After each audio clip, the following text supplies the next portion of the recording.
سلام بچه ها، خیلی خوش اومدید به این جلسه و ما تو این جلسه میخوایم در مورد المان پایه‌ای توی المنتور صحبت کنیم که اولین المان پایه ما محسوب میشه و در واقع تیتر هست.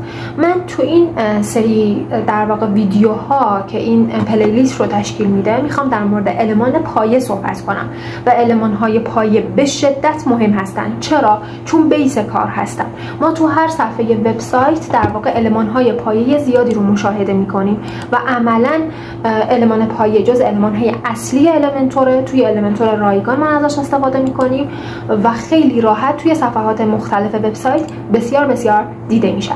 میریم سراغ المان‌های پایه. ببینید توی این قسمت المان‌های در واقع توی قسمت المان‌ها این که قسمت حرفه‌ای رو شامل میشه برای زمانی که ما المنتور پرو رو نصب کنیم. در واقع المان‌های پایه ما از تیتر، من یک طور از روش میخونم: تیتر رو، تصویر رو، ویرایشگر متن، ویدیو، دکمه، جدا کننده، فاصله گذار، نقشه گوگل و در نهایت آیکون هست. تقریبا 8-9 تا المان پایه داریم که بسیار بسیار مهم هست. توی این پلیلیست میخوایم در موردش صحبت کنیم. توی این ویدیو میخوایم در مورد اولین المان که همون المان تیتر هست صحبت کنیم. برای اینکه ما یاد بگیریم که چجوری توی صفحه از وبسایتمون در واقع میتونیم از این المان ها بهره بگیریم، کاری که نیاز انجام بدیم این هست که ما در واقع این المان ها رو همینطوری میخوایم بیایم رو صفحه رها کنیم یا اینکه میخوایم چیکار کنیم. ببینید، برای استفاده از این المان ها ما نیاز به چی داریم؟ کسایی که کد نویسی کار کردن میدونن که ما یک کدی داریم تحت عنوان دیو.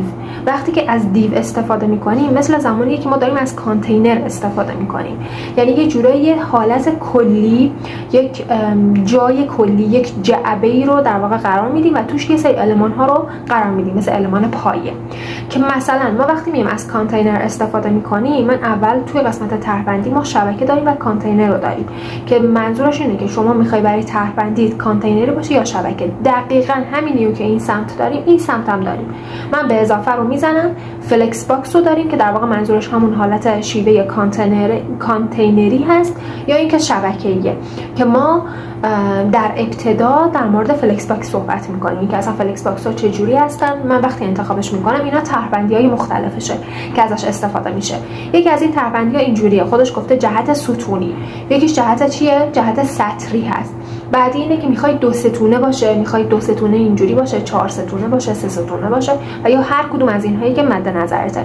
مثلا من وقتی اینو انتخاب می‌کنم دقت کنید، یه دونه کانتینر اصلی دارم، داخل کانتینر اصلی 2 تا کانتینر دیگه دارم. اینم کانتینر رو نگاه کنید، ویرایش کانتینر، یک کانتینر اصلی و یه دونه.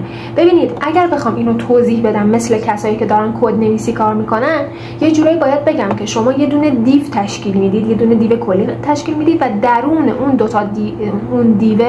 دو تا دیو دیگه قرار میدید. این برای کسایی که کد نویسی انجام میدن. مایی که داریم بدون کد نویسی کار میکنیم، یعنی با المنتور کار میکنیم، چی کار میکنیم؟ در واقع یه دونه کانتینر کلی و 2 تا ستون داخلش قرار میگیره. الان من به اضافه رو دوباره بزنم، فلکس باکس رو بزنم، اگر این 2 تا رو انتخاب کنم، اینا فقط خودشون یه دونه کانتینر کلی هستن. اگر من بخوام شبیه این درش بیارم، مثلا اینو انتخاب میکنم، میبینی یه دونه کانتینر کلیه، داخلش چیزی نداره، مثل این نیست که 2 تا داخلش داشته باشه. خودم اگر بخوام 2 ستونش کنم، یه دونه کانتینر برمیدارم، اینجوری میکشم میارم اینجا قرار میدم، بعد راست کلیک میکنم روش، چیکار میکنم؟ تکثیر ازش میگیرم و این در کنار این میافته. اوکی؟ پس 2 ستونه که خودمون تشکیل میدیم اینجوریه. یا میخوایم 3 ستونش کنیم، دوباره اینو من راست کلیک میکنم، تکثیر رو میزنم. اوکی؟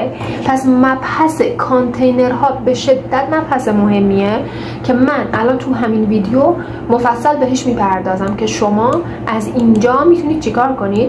میتونید فلکس باکس رو، یه لحظه من اینو اینجا قرار بدم.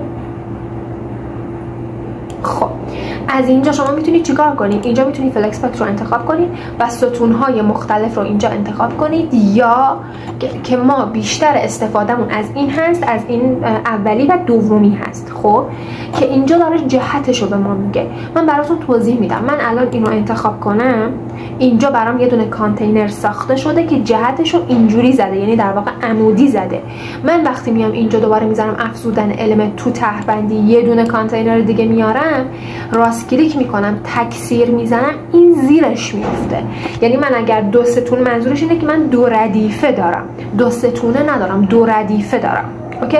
پس آیا سوال اینجاست که آیا این کانتینر کلیه رو ما میتونیم از 2 ردیفه تبدیل به 2 ستونه کنیم؟ نگاه کنید، من اینو روش یک بار کلیک میکنم، سمت راست وارد تنظیماتش میشم.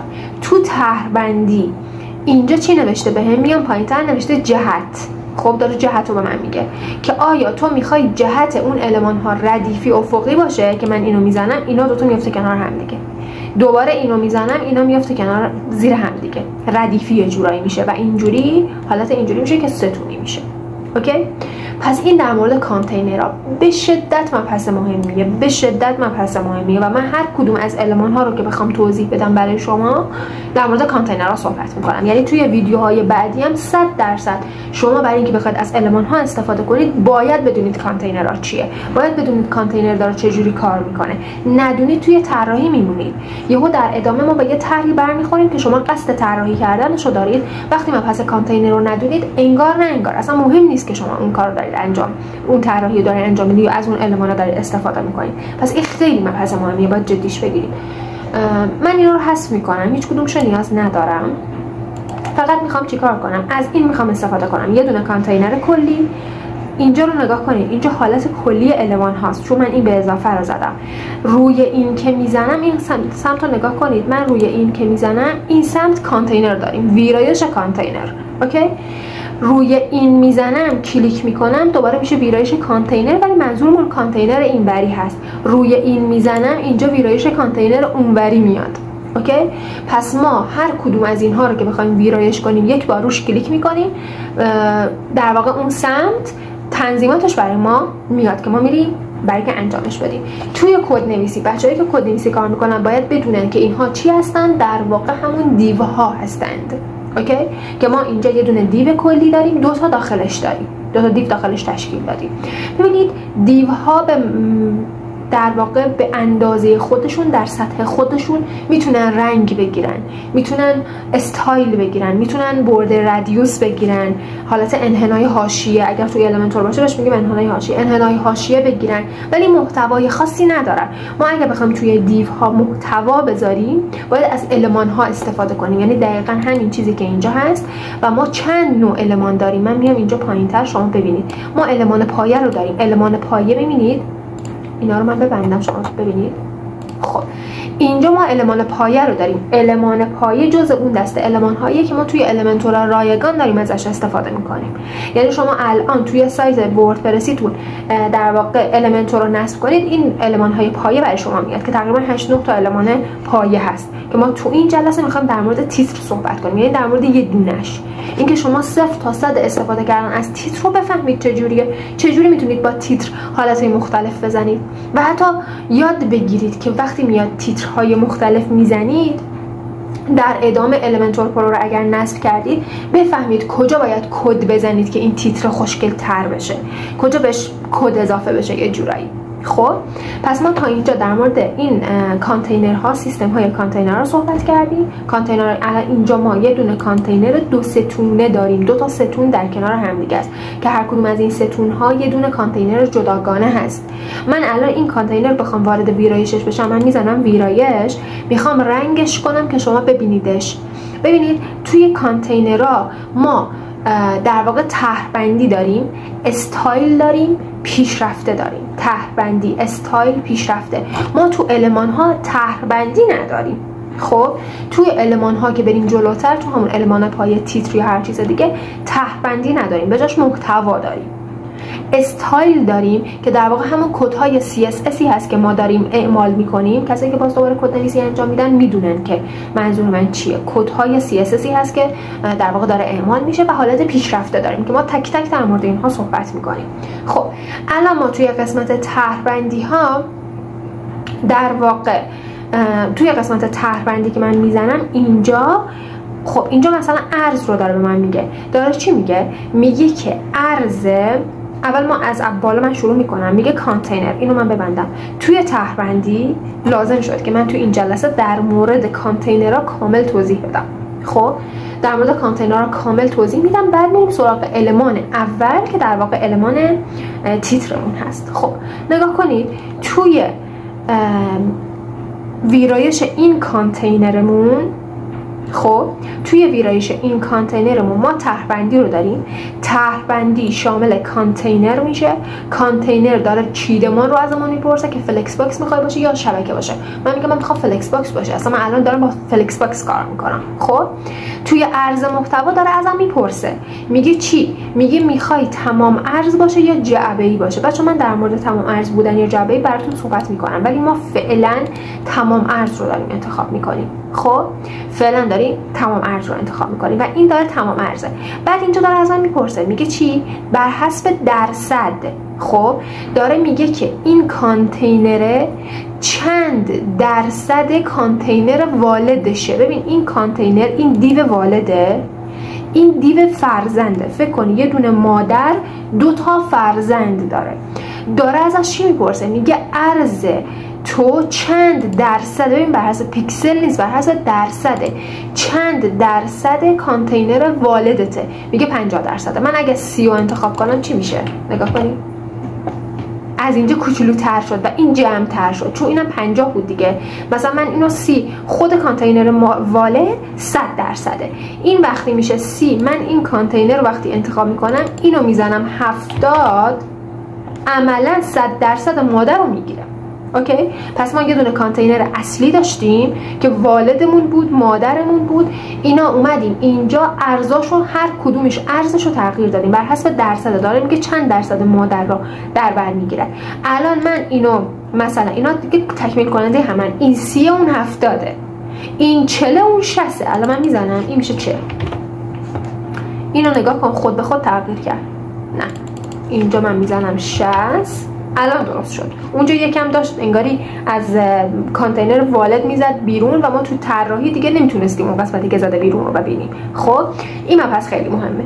الان من میخوام بیام همین کانتینر رو، یعنی این دیو تکی رو، عرض رو دادیم کمترین ارتفاع. اینجا میتونیم بهش ارتفاع بدیم. من وقتی اینو اینجوری بکشم پایین این بزرگتر میشه، ارتفاعش بیشتر میشه. خب با بقیه مواردش کاری نداریم، چون باید توی طراحی بریم جلوتر، میریم سراغ استایلش. ببینید استایلی که میره یعنی میخوای کد CSS بزنی. CSS یعنی زیباسازی. CSS یعنی HTML خام دیگه نیست. تو میای یه دونه رنگ بهش میدی، بوردر میدی، خوشگلش میکنی.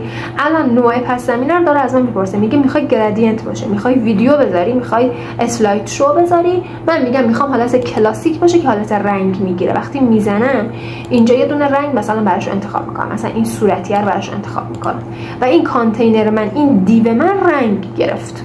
اوکی؟ دوباره میام پایینتر اینجا توی قسمت حاشیه.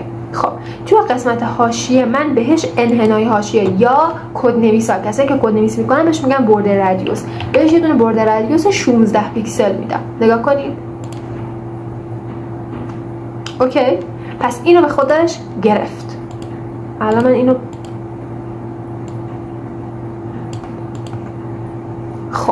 اینو به خودش گرفت. انتشارش رو من میزنم. من اینجا دوباره این رو میزنم توی طرحبندی. من اینجا اومدم بهش کمترین ارتفاع رو دادم، مثلا اینقدر بهش ارتفاع دادم. دوباره انتشار رو میزنم. ما میریم توی صفحه اصلی که ببینیمش، همون صفحه اصلی. خب من یه با اینو ریلود کنم. اینو دقیقاً ما تا الان اینو توی صفحه اصلی طراحی کردیم. اوکی؟ که یه دونه دیوه که یه گوشه از صفحه قرار گرفته که 40% اصلی هم هست. بهش هم یه دونه رنگ دادیم. تا الان فهمیدیم یه دونه رنگ بهش میدیم. بعد از اینکه این بسته شد توی حاشیه یه دونه بوردر رادیوس بهش دادیم. بوردر رادیوس 16 پیکسل بهش دادیم. کدنویسا بهش میگن بوردر رادیوس یا انحنای حاشیه، هر چیز دیگه. دوباره میایم داخل این کانتینر بعدی، اینو میزنیم، میریم توی استایلش بهش یه دونه رنگ میدیم با هم دیگه. توی پس زمینه نگاه کن، استایل، پس زمینه، کلاسیک، یه دونه رنگ اینجا براش انتخاب میکنیم. مثلا رنگ آبی رو انتخاب میکنیم، هولوش آبی میخوایم باشه اینجاها. مثلا این آبیه رو بهش میدیم. دوباره پس زمینه رو میبندیم، میایم توی حاشیه یه دونه 16 پیکسل بهش میدیم. اوکی؟ و انتشار رو میزنیم. میریم توی صفحه اصلیمون لود میکنیم، ببینیم چی برامون میاره. دقیقاً اینا دوتا کنار از هم دیگه قرار گرفته و توی یه کانتینر اصلی قرار گرفتن. اوکی؟ هیچ فاصله هم تقریبا از هم دیگه ندارن. الان من وقتی اینو انتخاب میکنم توی طرحبندی استایل میام پایین‌تر، نگاه کنین پایین اینو میام پایین‌تر. اینجا یه چیزی داریم تحت عنوان شکاف، داره میگه شکاف بین ردیف، شکاف بین ستون. ما الان شکاف بین چی رو میخوایم؟ ستون رو میخوایم، درسته؟ مثلا من میزنم 10 پیکسل، 10 پیکسل اینجا فاصله افتاد. مثلا میزنم 30 پیکسل، 30 پیکسل اینجا فاصله افتاد. انتشار رو میزنم، میرم تو صفحه اصلی یک بار ریلود میکنم، اینا از هم دیگه فاصله گرفت. اوکی، پس ما در مورد کانتینر رو صحبت کردیم. ما الان یه دونه کانتینر کلی داریم، یه دونه دیو کلی مادر داریم که داخلش 2 تا فرزند وجود دارن. بچه‌ها این مبحث خیلی مهمه، لازم باشه برگردید ویدیو رو از اول ببینید، حتما خیلی به دردتون میخوره این مباحث. الان مثلا من دیو اصلی که دیو مادر بود و میخوام اونم رنگ کنم که ببینمش توی صفحه اصلی چیه. اینو من اینجا انتخاب میکنم، میام اینجا، وقتی نگاه کن، وقتی رو این میزنم تنظیمات میشه برای این، نگاه کن این شد برای این، روی این میزنم تنظیمات میشه برای همون مادره. چیکار میکنم؟ اینجا میرم توی در واقع استایل، نوع پس زمینه رو انتخاب میکنم، بهش اینجا رنگ میدم، از اینجا میزنم اینجا رنگش رو انتخاب میکنم، نگاه کنید این رنگی مثلا انتخاب میکنم. دوباره این رو میبندم، میام توی حاشیه، اینجا انحنای حاشیه یا بوردر رادیوس بهش میدم، انتشار رو میزنم، توی صفحه اصلی یک بار ریلود میکنم که شما ببینید، نگاه کنید دقیقا مادر رو داره نشون میده. مادر رو ما رنگ کردیم، بهش بوردر رادیوس داریم، داخلش 2 تا فرزنده که یکی 40% والد رو در بر گرفته، یکی 60% رو در بر گرفته. حالا ما اگر بخوایم تو اینا المان بندازیم، المان سربرگ رو بندازیم، من میرم که بهتون نشون بدم چه المانه، چه جوری اصلا شما سربرگ رو که میندازی چه اتفاقی میفته. برمیگردیم اینجا، میریم سراغ سربرگ. المان میخوای بندازی باید بزنی مثبت بالایی، نوشته افزودن المنت. ما این رو میزنیم، طرحبندی رو میبندیم، دیگه باهاش کاری نداریم، میریم پایه. ببین المان پایه رایگانه، المنت رو نصب کردی المان پایه برات میاد. تیتر داریم، تصویر داریم، ویرایشگر، هر کدوم. تو این جلسه فقط میخوایم در مورد تیتر صحبت کنیم. میخوایم 0 تا 100 تیتر رو بفهمیم چیه. کد نویسی اگر داری انجام میدی، 0 تا 100 تیتر میشه چی؟ میشه همون هدینگی که تو قرار میدی، همون H1 H2 H3 H4 5 6 که قرار میدی، H1 تا H6 یعنی 6 تا H1 هایی که 6 تا H هایی که قرار میدی در واقع به عنوان عنوان یا تیتر محسوب میشن. من اینو میگیرم با دستم، راست کلیک میکشم میارم اینجا رها میکنم. اگر بخوام بهتون بگم که شما از کجا میشه بفهمید که این داره کجا میافته، راست کلیک میکنی میاری اینجا میکشی، به محضی که صورتی شد همون جایی که صورتی میشه میافته. الان زیر این بخواد بیافته، نگاه این الان داره میافته بالاش، ببین همون صورتیه رو نگاه کن، این داره میافته بالا، این افتاد زیرش. الان دوباره بندازم افتاده زیرش. ولی اگه یک بار دیگه بردارم اینجا، بردارم بیارم اینجوری بزنم، این افتاده بالاش. نگاه کنید وقتی اینو این میفته بالا، افتاد بالا.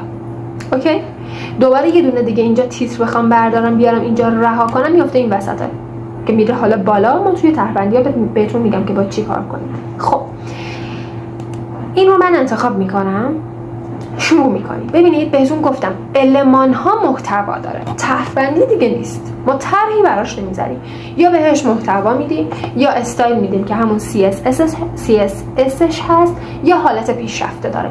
ما توی محتوا چیکار میکنیم؟ توی محتوا بچه‌ها، توی محتوا دقت کنید، اینجا داره میگه عنوانه. ببینید من اینو میبندم، عنوانه، گفته متن تیتر خود را وارد کنید. مثلا من می‌نویسم چی؟ می‌نویسم فروش ویژه. اوکی، می‌نویسم فروش ویژه. پیوند یعنی همون لینک، یعنی تو وقتی مثلا یه سایتی رو باز می‌کنی، یه سایت دیجیکالا یا لینک یک صفحه دیگری از سایت خودت رو، لینکش رو میای به این میدی که وقتی توی صفحه طرف روش کلیک میکنه وارد یه سایت دیگه میشه. من الان توی یه تب جداگانه سایت دیجیکالا رو باز کنم. خب سایت دیجیکالا خودش یه دونه لینک داره، من این رو میزنم، لینک دیجیکالا رو از این بالا برمیدارم، میام اینجا لینکش رو قرار میدم. دقیقا لینک سایت دیجیکالا رو من قرار دادم. پس این در واقع این تیتر من اینجا لینک گرفت. خب من اینو انتشار میدم، بریم با هم دیگه تو صفحه اصلی ببینیم. یک بار لود میکنم این صفحه‌مو. خب الان این ببینید بچه، اینو میبینید، این نشانگر موس منو ببینید، اینو که میزنم انگار که مثلا میخواد اینو ادیت کنه. اوکی، اینم ادیت کنه، اینم ادیت کنه. روی این که اولی که میاد رو نگاه کنید، یعنی حالت کلیکه. من الان کلیک کنم و برم وارد سایت دیجیکالا بشم، رو اینا نمیتونم کلیک کنم چون اصلا لینکی بهش ندادم. روی این میزنم، نگاه کن، سایت دیجیکالا چون بهش لینک دادم. اوکی، برمیگردیم یه درجه برمیگردیم، میرسیم به کجا؟ همون جایی که بودیم. میریم توی ویرایش ها. پس به اینجا من لینک دارم. تگ HTML داره میگه به این هدینگه داری چه تگی میدی؟ داری تگ H1 میدی؟ H2 میدی؟ کدوم که از اینا رو میدی؟ من میگم من دارم اسپن میدم. کسی که کد نویسی میکنه میدونه وقتی ما داریم اسپن میدیم، خب هیچ کدوم از اینا نیست، هیچ کدوم از سایز هیچ کدوم از اینا رو نمیگیره. ببینید این من هر کدومشو که میزنم داره سایزاش تغییر میکنه، کوچولوتر میشه.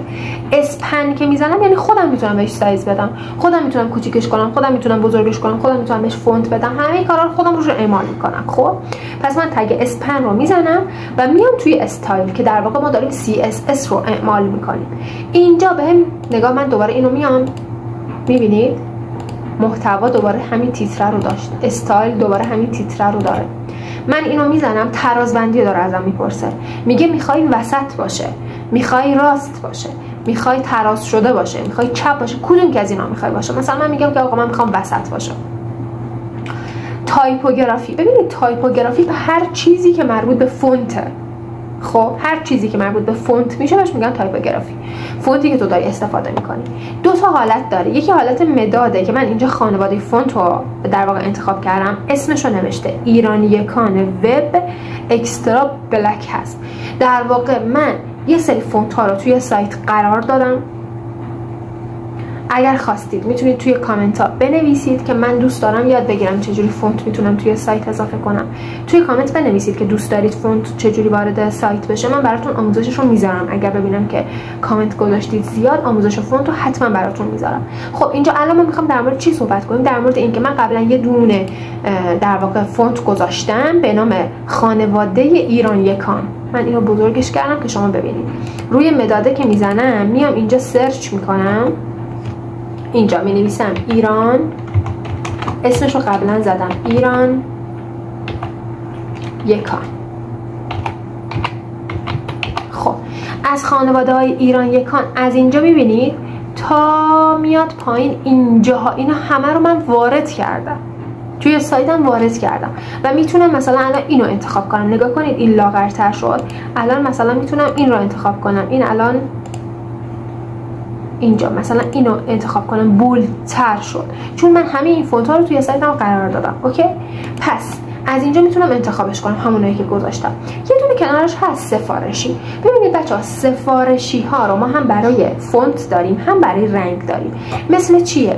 مثل اینه که شما یه پالت قرار میدید توی تنظیمات سایتتون. ببینید اینجا ما یه چیزی داریم، این تنظیمات صفحه است. یه چیزی اینجا داریم تنظیمات سایت که تو کیت پیش‌فرض سایتمون میریم برای خودمون پالت میسازیم. هم پالت فونت میسازیم در واقع یه جورایی، هم پالت رنگی میسازیم.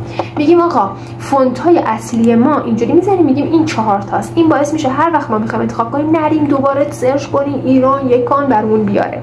اوکی، پس برای رنگم همینه. شما اومدی یه پالت برای خودت ساختی، گفتی آقا این رنگا رنگ‌هایی هستن که من توی این سایت میخوام ازش استفاده کنم. هر بار من نیام رو این بزنم بعد اینجا کد رنگی بدم.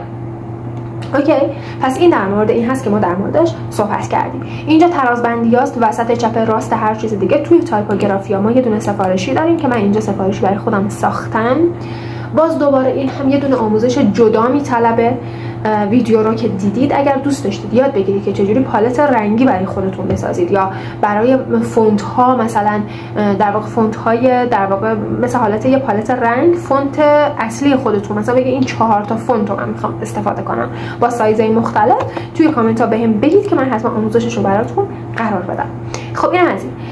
مورد بعدی که اینجا در موردش صحبت کردیم اینجا، پس من میام اینجا انتخاب میکنم، مثلا میگم که آقا من میخوام اینجوری باشه، همین باشه. اینجا میتونم از اینجا سایزش رو انتخاب کنم. مثلا سایزش رو بزرگتر کنم. نگاه کنید،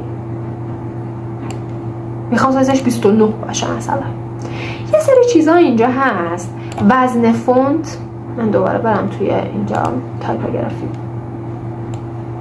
خب نگاه کنید، ما وزن فونت رو داریم که این وزن فونت، تغییر شکل، استایل، اینا یه جورایی.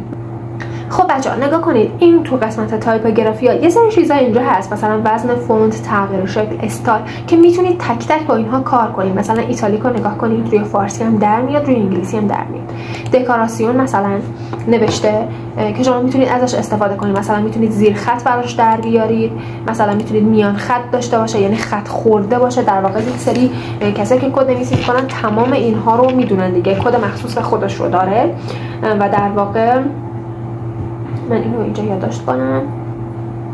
خب کد مخصوص به خودش رو داره و حالا شرایط خاص خودش رو داره. اینها رو میتونید یکی یکی روش اعمال کنید. مثلا میگید که رو خط میخوام داشته باشه، این بالا میفته، اینا رو یکی یکی کار میکنید. ارتفاع خط میخوام داشته باشه، در واقع فاصله حروف میخوام داشته باشه، اینجوری. مثلا این فاصله حروف رو شما توی زبان انگلیسی میبینید، بیشتر مشاهده میکنید و مسئله اینطوری. خب این در مورد این بود که من اینو میزنم، در واقع اینجا کلیک میکنم. استروک متن داری.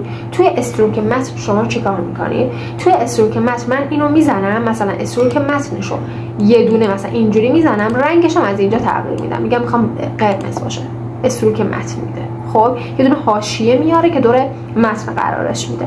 بخوام به حالت اول برگرده، اینو بازگردانی به دیفالت میزنم، برمیگرده به حالت خاص قبل خودش. خب در واقع ما سایه متن رو داریم که اینجا میتونیم بریم پایینتر، سایه‌اش اینجوری شد. من الان برگردونم به حالت پیش‌فرض، سایه نداره، بخوام سایه بهش بدم اینجوری میشه.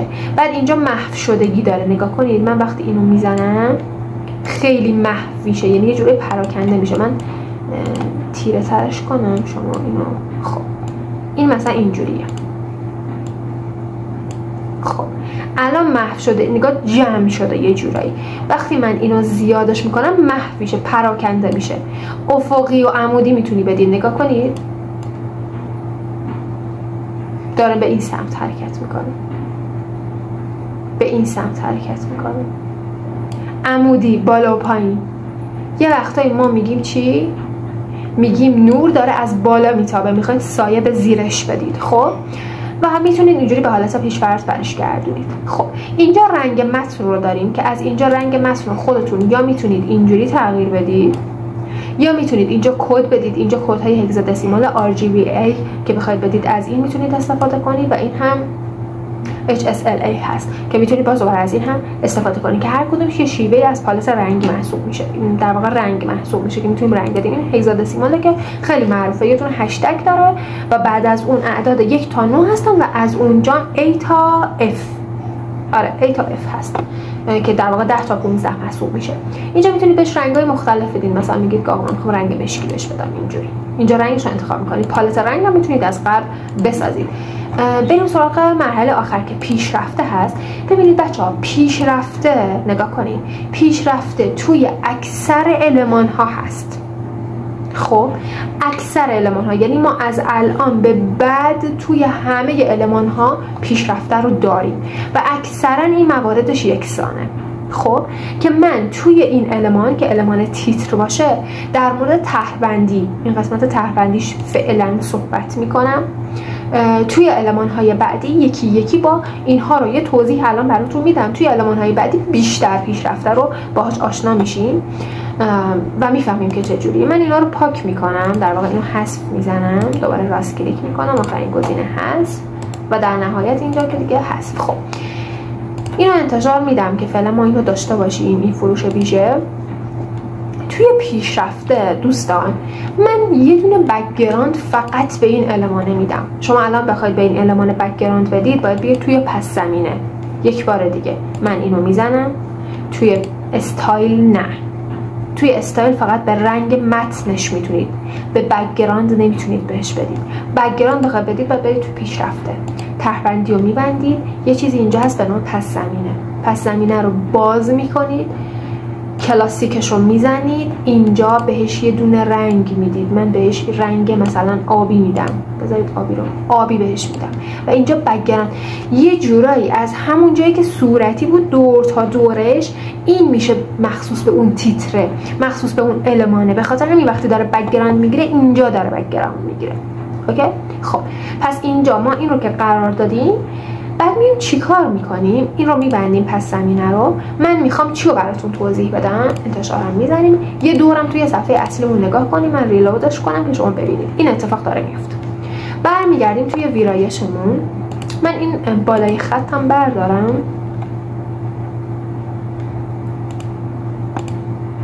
توی قسمت تایپوگرافیا این رو خطی که داره اینو حالت هیچ بذاریم. خب اینجا من استروکم برگردونم به حالت قبل. خب یه دونه انتشارم بدم، این اوکی شد. رنگش هم بهتره به نظرم سفید بزنیم، چون الان افتاده روی آبی، مثلا سفید بزنیم. الان میریم توی قسمت پیشرفته و ما میخوایم در مورد توی قسمت طرح‌بندی، الان ما توی جلسه در مورد طرح‌بندی میخوایم حرف بزنیم. میخوایم در مورد این دوتا المان صحبت کنیم. این دوتا المان چی هستن که ما میخوایم در موردش صحبت کنیم؟ یه دونه حاشیه خارجی داریم، یه دونه حاشیه در واقع فاصله داخلی داریم. کسی که کد نویسی میزنه میدونه، کد میزنه میدونه که ما به حاشیه خارجی مارجین میگیم، به فاصله داخلی میگیم پدینگ. اوکی؟ پس ما یه دونه پدینگ داریم، یه دونه حاشیه خارجی داریم. مارجین، پدینگ، مارجین، پدینگ. فرقش رو میخوام بهتون بگم. این رو برمیدارم، ببینید مثلا من اینجا 10 میدم، همه با هم 10 میگیره، ولی وقتی این رو برمیدارم، یعنی این گیره رو از هم دیگه میگم، این گیره به هم وصل نباشه، همشون با هم دیگه تغییر کنن. گیره رو برمیدارم، میتونم فقط مارجین مثلا بالا که بهش میگن مارجین تاپ، مارجین رایت، مارجین باتم که پایینه و مارجین لفت که چپه بدم. اوکی؟ پس الان میریم سراغ چی؟ سراغ اینم برمیدارم که این پدینگم چیزشه، میخوام فرقش رو بهتون بگم. من از بالا میخوام فاصله داخلی 10 پیکسل رو، اینجا نمیشه پیکسل، 10 رو بدم. نگاه کن، از این بالا، از داخل خود المان، از داخل المان، از داخل خودش 10 تا از بالا فاصله گرفت. اصلا بیشتر فاصله میدم شما بفهمید، یعنی قشنگ براتون چیز باشه 20 تا دادم. اوکی؟ حالا میخوام همین کار رو روی مارجینم انجام بدم، روی فاصله خارجی من انجام بدم که شما فرقش رو بفهمید. از بالا میخوام 20 تا فاصله بدم. نگاه کنید، از خارج، ببینید از خارج، از اون کانتینر خارج از خودش، از اون دیو خارج، اون دیوی که داخلش هست و خارج از این المان هست، 20 تا فاصله گرفت از بالا. ولی این پایینی فاصله داخلی بود، یعنی از اون داخلی 20 تا فاصله گرفت. اوکی؟ اینو ما دوباره 0 میدیم، اینم 0 میدیم که برگرده به روز اول خودش. همین کارا رو برای پایین و بالا و همه کاری میتونید انجام بدید که بهتون پیشنهاد میدم که حتما این کار رو انجام بدید و باهاش تمرین کنید. برای این جلسه کافیه. فقط این رو بدونید که ما تمام المان هایی که اینجا هست رو توی تک تک این المان ها داریم. ببینید ما مثلا میریم تصویر، خب دقیقاً توی تصویر ما پیشرفته رو داریم و اینجا طرح‌بندی داریم، توی تک تکش و با همش آشنا میشید. برای این جلسه، برای اینکه یاد بگیرید که شما چجوری، اینو من میزنم، برای اینکه یاد بگیرید چجوری از تیتر استفاده کنید، رنگش رو تغییر بدید، تک تک این المان ها چی است رو من در موردش صحبت کردم و حتی بهش لینک بدید. خب در موردش صحبت کردم. این که مثلا شما بیاید یه مورد دیگه، مثلا اینجا میخواید ویژه رو، اینو مینویسید توی قسمت تیتر ویژه، اینجا این ای رو که میخواید بنویسید، میخواید یکم کشیده بشه. کاری که نیاز انجام بدید باید حتما کیبوردتون به زبان انگلیسی باشه، شیفت و جی، فارسیش روی ت هست. این رو میگیرید با هم دیگه، این باید فارسی باشه، ببخشید فارسی باشه. این رو که میگیرید، شیفت رو میگیرید و روی اون ت که میزنید این کشیده میشه نوشتش. الان من فونتش رو بخوام یکم کوچولوتر کنم، از اینجا تایپوگرافیش رو میارم رو اینم خوب نیست، روی متن میارم، اینم بزرگتر میکنم.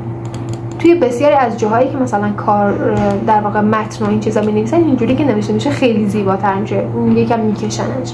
اینم یه نکته برای اینکه شما تیتر رو یاد بگیرید و ما کم کم با هم دیگه با یاد گرفتن المان‌های پایه کم کم یاد میگیریم که بعد از این گذروندن این پلیلیست با هم دیگه یاد میگیریم که چجوری بتونیم از المان‌های پایه استفاده کنیم برای اینکه طرحمون رو بزنیم و المان‌های پایه توی همه قسمت‌های وبسایت استفاده میشه.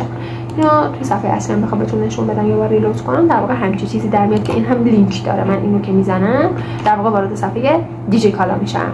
تا جلسه بعدی موفق و پیروز باشید.